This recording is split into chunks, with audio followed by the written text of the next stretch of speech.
ನಮ್ಮ ಮದುವೆ ವಾರ್ಷಿಕೋತ್ಸವದ ಪ್ರಯುಕ್ತ ನಮ್ಮ ಯಜಮಾನ್ರು ನನಗೆ ಗೊತ್ತಿಲ್ಲದಲೆ ಮಲೇಷ್ಯಾ ಟ್ರಿಪ್ನ ಪ್ಲಾನ್ ಮಾಡಿ ಮಲೇಷ್ಯಾಗೆ ಕರ್ಕೊಂಡು ಹೋಗ್ತಾ ಇದ್ದಾರೆ. ನಮ್ಮ ಅತ್ತೆ ಮಾವನ ಹತ್ರನೂ ಪಾಸ್ಪೋರ್ಟ್ ಏನಾದರೂ ಇದ್ದಿದ್ರೆ ನಾವು ಅವ್ರನ್ನ ಕರ್ಕೊಂಡು ಹೋಗ್ತಿದ್ವಿ. ಮಲೇಷ್ಯಾದಲ್ಲಿ ಇದು ನಮ್ಮ ಮೊದಲನೇ ದಿನ ಆಗಿತ್ತು. ಹೋಟೆಲ್ಗೆ ಚೆಕ್ ಇನ್ ಆಗಿ ಇಲ್ಲಿಂದ ಟ್ವಿನ್ ಟವರ್ ವ್ಯೂನ ನೋಡಕ್ ಹೋದ್ವಿ. ವ್ಯೂ ಅಂತೂ ತುಂಬಾನೇ ಚೆನ್ನಾಗಿ ಕಾಣಿಸ್ತಾ ಇತ್ತು.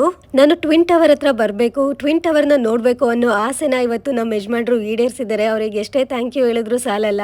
ನನ್ನ ಹೆಂಡತಿನ ಈ ಟ್ವಿನ್ ಟವರ್ ಮುಂದೆ ಸೀರೆನಲ್ಲಿ ನೋಡ್ಬೇಕು ಅಂತ ತುಂಬಾನೇ ಆಸೆ ಇತ್ತು. ಅದಂತೂ ಇವತ್ತು ನೆರವೇರ್ತು. ನಮಗಿವತ್ತು ಟೋಟಲ್ 4 ಪ್ಲೇಸಸ್ ನ ತೋರಿಸಿದ್ರು. ಅದರಲ್ಲಿ ಮೊದಲನೇದಾಗಿ ಇದು ಬುಕಿತ್ ಸ್ಟ್ರೀಟ್. ಈ ಪ್ಲೇಸ್ ನಲ್ಲಿ ನಿಮ್ಗೆ ಬೇಕಾಗಿರೋ ಫುಡ್ ಗಳಂತೂ ಸಿಗಲ್ಲ. ಅವ್ರ ಫುಡ್ ನಾದ್ರೂ ತಿನ್ನೋಣ ಅಂದ್ರೆ ಅದಕ್ಕೂ ಕೂಡ ರೇಟ್ ಜಾಸ್ತಿ ಇರುತ್ತೆ. ಅದು ನಮ್ಗೆ ಇಷ್ಟನೂ ಕೂಡ ಆಗೋದಿಲ್ಲ. ಇಲ್ಲಿ ನನ್ನ ಹೆಂಡತಿ ಮೋಮೋಸ್ ಕೊಡಿಸ್ರಿ ಅಂತ ಕೇಳಿದ್ಲು. ಮೋಮೋಸ್ ಏನೋ ಕೊಡಿಸ್ತೆ, ಅದನ್ನ ತಿನ್ನುವಂಗಂತೂ ಇರ್ಲಿಲ್ಲ. ಅದನ್ನೇ ತಿಂದು ಟ್ವಿನ್ ಟವರ್ ಕಡೆ ಹೊರಟು.